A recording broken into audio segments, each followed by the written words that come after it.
انتم السبب تاع معاناتهم. اموال طائله من الخزينه العموميه ما قادرينش تقضوا على البطاله.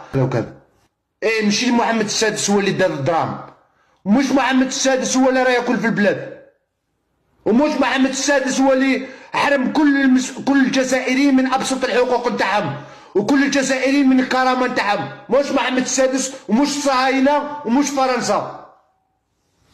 اروح نبلوكيك كيسموه هضر على رئيسك تا محمد السادس ما داك ليه.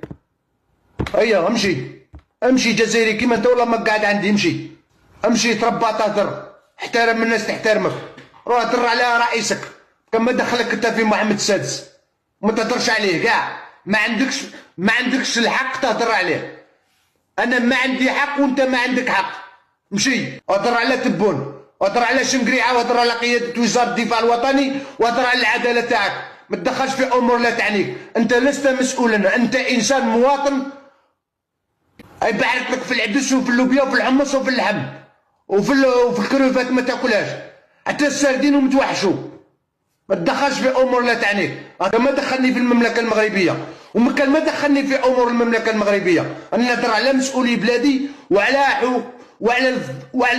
الحقوق اللي راهي ضيعت لك في بلادك. اي جزائري عندي يتكلم على المملكه المغربيه ولا يتكلم على امور، اقسم